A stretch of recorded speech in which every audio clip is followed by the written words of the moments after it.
Ada pemandangan yang berbeda ketika kami berkunjung kembali ke kantor Khilafatul Muslimin yang berada di wilayah Pekayon, Bekasi, Jawa Barat.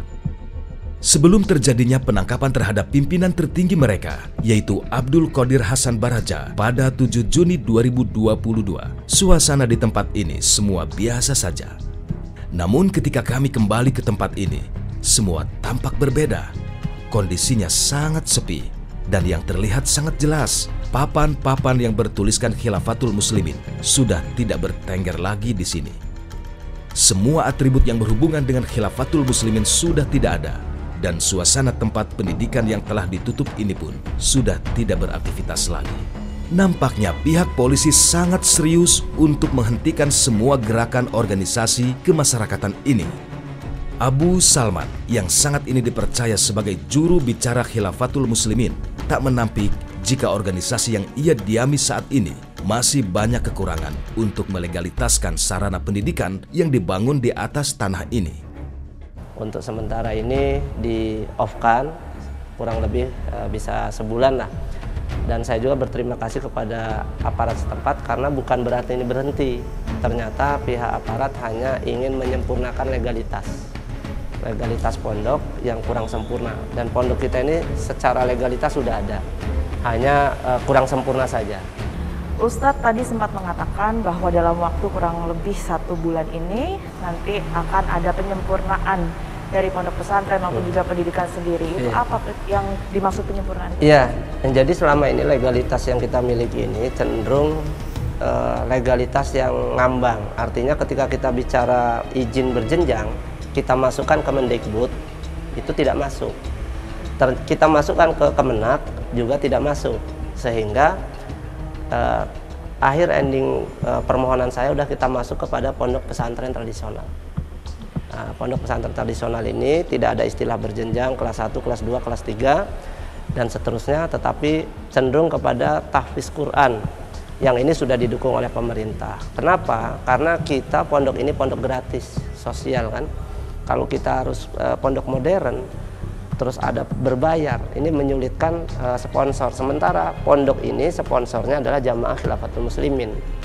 Adapun donatur di luar ya kita tidak bisa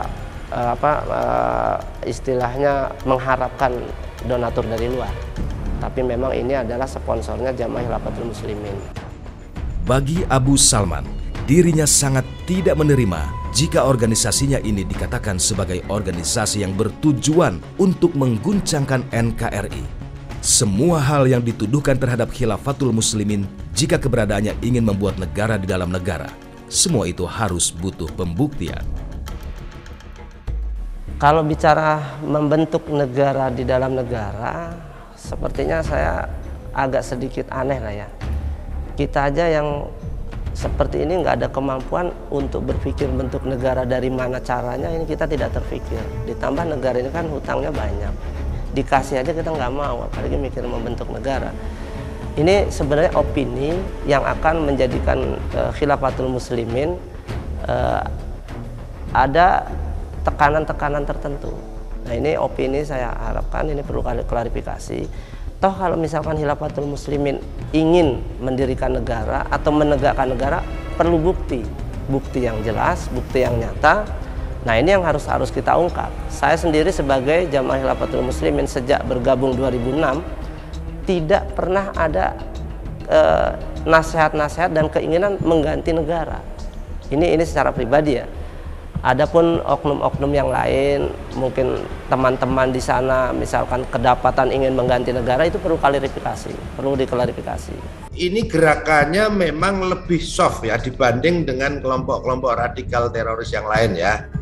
Karena ini lebih mengedepankan gerakan dakwah ya. Meskipun dakwahnya juga dakwah khilafah, tetapi sepemahaman kami, kelompok radikal teroris seperti ini biasanya pandai berkamuflase, pandai bersiasat menyembunyikan jati diri, agendanya untuk memframing seolah-olah mereka bukan kelompok radikal terorisme, atau dalam bahasanya sering dikenal dengan istilah taqiyah, ya, bersiasat, bersembunyi, berkamuflase. Kebetulan kalau kelompok-kelompok yang kombatan sudah jaringan teroris itu kan di bawah tanah, di bawah permukaan kan. Begitu dia merubah strategi atau mengembangkan strategi tidak melalui takiyah tapi tamkin, misalnya tamkin itu penguasaan wilayah atau penguasaan pengaruh dengan menginfiltrasi ke berbagai lini ataupun institusi ataupun lembaga-lembaga masyarakat, seperti beberapa waktu yang lalu ada yang kita tangkap di universitas, kemudian beberapa organisasi yang lain ya. Tetapi khusus untuk Khilafatul Muslimin ini sudah di atas permukaan, maka dibutuhkan strategi takiyah ya, karena untuk memframing bahwa seolah-olah mereka bukan kelompok yang sedang mengusung ideologi khilafah, yang sejatinya kelompok-kelompok seperti ini adalah gerakan politik kekuasaan dengan memanipulasi, mendistorsi, dan mempolitisasi agama untuk kepentingan kekuasaan, dan endingnya ingin mengganti ideologi negara Pancasila dengan ideologi khilafah. Iya, sebenarnya tanpa perlu ditangkap, mereka cukup diajak dialog saja untuk tidak melakukan konvoi misalnya, ataupun untuk mengubah sistem pendidikan mereka. Saya kira dua hal itu yang menurut saya itu agak bermasalah ya, agak problematis. Kalaupun itu dianggap sebagai melanggar hukum, saya kira itu karena bukan melanggar hukum, itu hanya melanggar peraturan saja. Karena itu persoalannya sangat administratif saya kira. Jadi tidak ada kemungkinan bagi mereka untuk bisa terlibat dalam kekerasan ataupun tindakan-tindakan terornya. Dugaan jika para warga Khilafatul Muslimin tidak memiliki kartu tanda penduduk atau KTP. Hal ini pun ditampik oleh Abu Salman. Adanya nomor induk warga bagi Abu Salman bukanlah sebagai pengganti KTP, melainkan hanya sebuah bentuk pertanggungjawaban identitas keorganisasian, dan dirinya menegaskan jika NIW bukan untuk mengganti KTP. Oh tidak, NIW ini hanya bentuk konsekuensi dia sebagai warga jamaah Khilafatul Muslimin, supaya kita bertanggung jawab atasnya. Kalau dia bertindak yang anarkis, yang teroris, yang radikal, kita bisa bertanggung jawab, benar dia adalah warga khilafah, benar dia adalah jamaah khilafah. Tapi kalau dia tidak ada NIW, dia mengatasnamakan anggota Khilafatul Muslimin, dia berbuat onar, siapa coba yang akan menjadi permasalahan? Khilafatul Muslimin itu sendiri.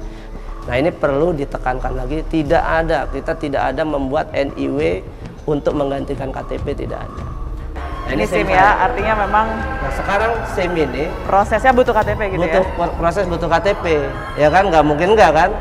Nah adapun NIW yang beredar ini NIW Khilafatul Muslimin. NIW Khilafatul Muslimin, itu nomor keanggotaan saya 4522. Yang fungsinya hanya sebagai ID saja? Pendataan saja. Jadi saya bergabung di nomor 4522 misalkan gitu. Ini bentuk pendataan warga, nggak lain dan nggak bukan. Nah ini kalau ada istilah NIW ganti KTP, sepertinya mustahil. Toh ini bentuk ID card kok istilahnya kan, bentuk tanda ID card begitu Pak. Namun hal ini disikapi berbeda oleh Kombes Pol Endra Zulpan. 14.000 warga Khilafatul Muslimin yang telah memiliki NIW atau nomor induk warga ini bagi Kabid Humas Polda Metro Jaya disinyalir sebagai bentuk untuk mengganti sistem kependudukan yang telah dibuat oleh pemerintah saat ini. Hasil penyelidikan dan temuan dari Polda Metro Jaya ya, kita telah memiliki data ya, ada 14.000 ya yang terdaftar yang memiliki nomor induk warga daripada ormas ini, yang mana ini sudah mereka masukkan ke dalam sistem kependudukan mereka, yang nanti tujuannya akan menggantikan sistem kependudukan kita yang kita kenal dengan SKPP.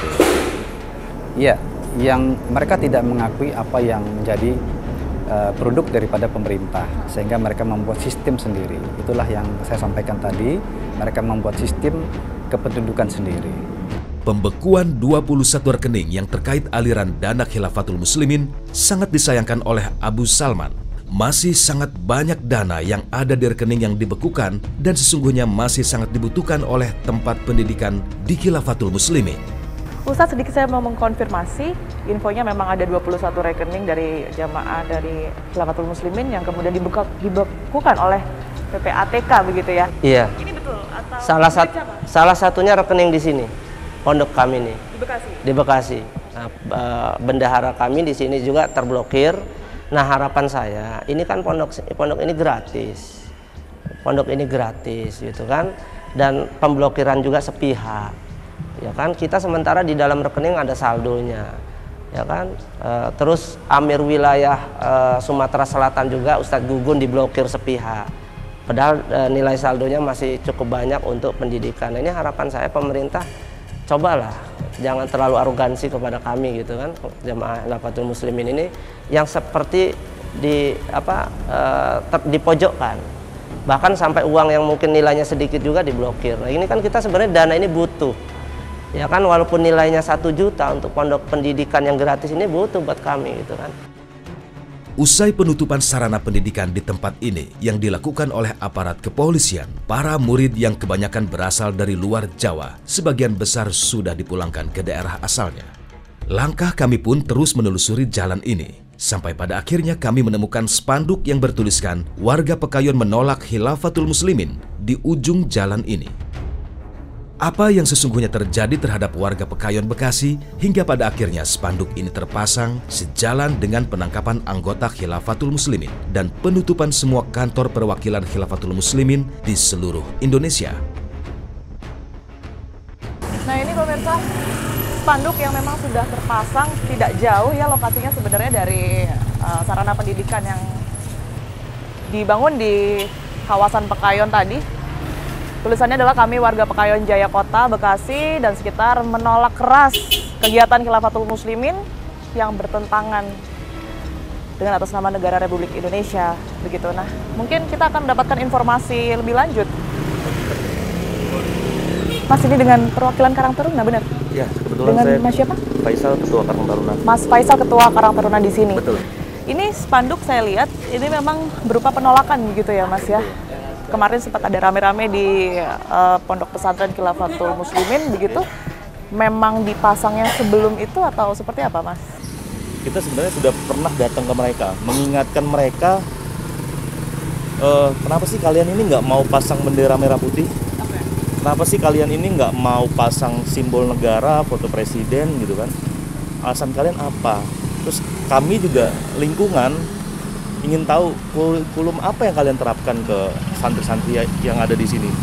Dan mereka kita kasih waktu kurang lebih 2 minggu untuk melengkapi mulai dari legalitas mendirikan bangunannya, terus mereka pesantren dan sebagainya. Tapi mereka pada akhirnya tidak indahkan.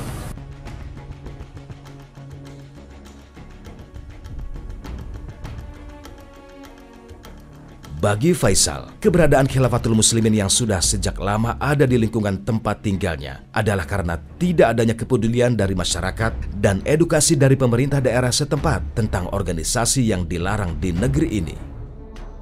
Ini kan sudah lama ya, kayak tadi Mas Faisal bilang, tapi kenapa spanduk atau mungkin bentuk penolakan warga itu baru digambarkan sekarang gitu? Tapi dalam hal ini kan memang harusnya dilakukan sama pengurus lingkungannya sebelumnya adalah mempertanyakan kenapa mereka bisa bangun pondok pesantren putra dan putri. Tapi saya pikir ya yang sebelum-sebelumnya itu memang melakukan pembiaran. Sempat ada pembiaran. Pembiaran. Jadi mereka udah nggak peduli apa yang mereka lakukan. Tapi tahu.